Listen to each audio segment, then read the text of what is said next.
When making a list of the most evil Nazis, it's hard to narrow it down to 10. They weren't mythical monsters. They were men, educated and disciplined, who turned ideology into genocide and duty into murder.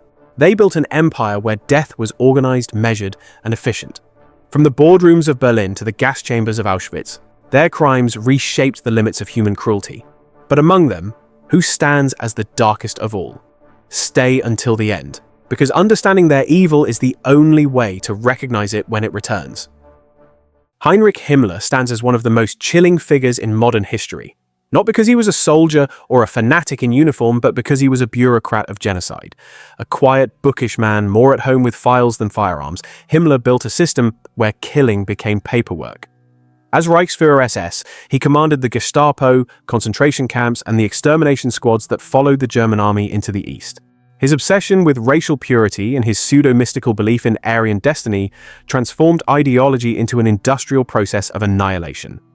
Himmler's genius and his evil lay in his ability to make mass murder seem orderly. He wanted every killing recorded, every deportation logged, every corpse accounted for. When he visited execution sites in the Soviet Union, he was momentarily sickened by the sight of mass shootings. But what came next was worse than the act itself. He turned that discomfort into policy. He ordered the creation of gas chambers so his men wouldn't suffer emotional strain. It was not compassion, it was optimization. To Himmler, efficiency was morality, and beneath that twisted calculus, millions died. If Himmler was the planner, Reinhard Heydrich was the executor. Known to his peers as the man with the iron heart, Heydrich was perhaps the most feared man in the Third Reich. He combined intelligence, cruelty, and charisma in equal measure.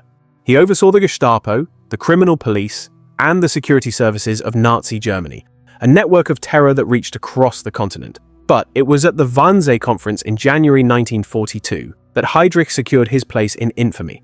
Sitting at the head of the table, he coolly presented the final solution to the Jewish question. The language was clinical, the tone professional, but behind every euphemism, evacuation, resettlement, special treatment, lay the deliberate extermination of an entire people. Heydrich's death came at the hands of Czech resistance fighters in 1942, but even in death, his evil multiplied. In reprisal, the Nazis obliterated the village of Lidice, killing the men, deporting the women, and sending the children to their deaths. His assassination did not stop his plans. The machinery he set in motion was already self-sustaining. Then there was Josef Mengele, the doctor whose name became synonymous with horror. At Auschwitz, Mengele was a figure of deceptive composure. He stood at the ramp during selections, directing new arrivals with a simple motion. Left or right, to life or to death. He was meticulous, elegant, and disturbingly polite, traits that made his crimes even more grotesque. He conducted experiments on children, twins, and the disabled, seeking scientific proof of racial theories. He injected dyes into eyes to change their color, amputated limbs without anesthesia, and deliberately infected prisoners with disease.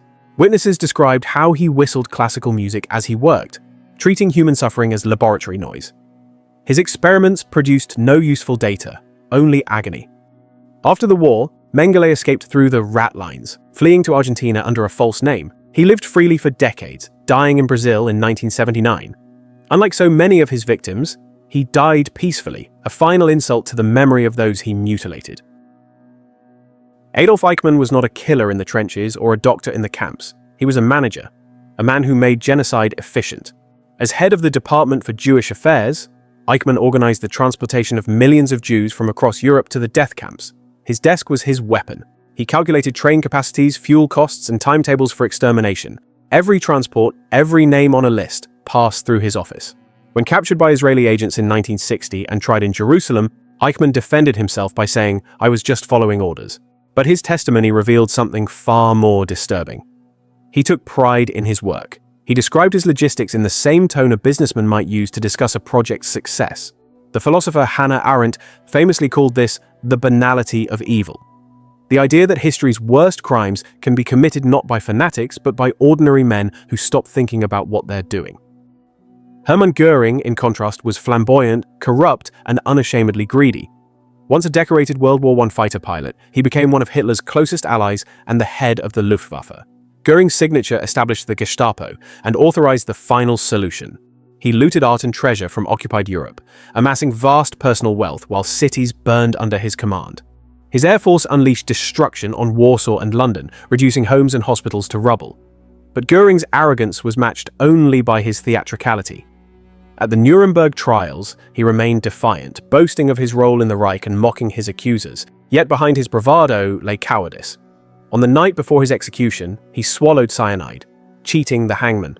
In that act, he denied the world the justice he owed his victims, one final performance in a life defined by vanity. Martin Bormann was less visible, but no less dangerous. As Hitler's private secretary and head of the Nazi Party Chancellery, Bormann controlled who could approach the Führer. He was the gatekeeper of the regime, a shadow figure whose power grew as Germany collapsed. Bormann enforced Nazi racial policies with ruthless precision. He encouraged the confiscation of Jewish property, the deportation of forced laborers, and the systematic exploitation of occupied territories. In Hitler's final days, Bormann remained by his side in the Berlin bunker, directing the last orders of a dying empire. When the Soviets closed in, he attempted to flee. His fate was uncertain for decades, sparking rumors of escape. But his remains, discovered in the 1970s, confirmed the truth. He had died trying to run from the inferno he helped create. Wilhelm Keitel, chief of the German High Command, represented the kind of evil born from obedience. He was a career soldier, utterly loyal to Hitler, but his loyalty led him to sign orders for the execution of Soviet prisoners, the starvation of millions, and the destruction of villages accused of aiding partisans. Keitel knew these acts violated international law, yet he carried them out without hesitation. At Nuremberg, he was among the few who fully confessed. "I was wrong," he admitted. "If I had disobeyed, I would have paid with my life. But I preferred to die with honor after obeying." There was no honor in his obedience, only cowardice masquerading as duty. Keitel's story shows how submission, when placed above conscience, can become as destructive as cruelty itself. Then came Alfred Rosenberg, the intellectual foundation of Nazi ideology. A writer and philosopher, Rosenberg's book, The Myth of the 20th Century, argued that history was a racial struggle, that the Aryan race was destined to dominate, and that Jews were its eternal enemy. These ideas were pseudo-scientific nonsense, but within Hitler's circle, they became doctrine. As Reich Minister for the occupied Eastern Territories, Rosenberg oversaw the starvation and extermination of millions. Entire populations in Ukraine and the Baltic states were left to die so their land could be repopulated by Germans. He envisioned an empire stretching to the Urals, a new order built on slavery and extermination. Rosenberg was executed in 1946, but his words had already achieved their purpose. They gave moral camouflage to murder, transforming hatred into policy. Rudolf Höss, the commandant of Auschwitz, embodied the terrifying banality of organized death. Under his supervision, Auschwitz became the largest killing center in history.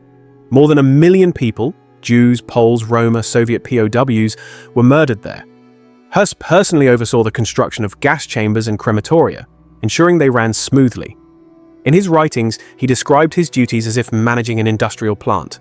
The task was unpleasant, he wrote, but it had to be done. His calm precision makes his crimes even more monstrous. Höss was not insane, nor particularly ideological. He was simply efficient, and it was that efficiency that made him so lethal. At his trial, he showed little remorse. When asked about the number of victims, he gave an estimate, not an apology. He was executed in 1947, hanged beside the very crematorium where so many of his victims had perished.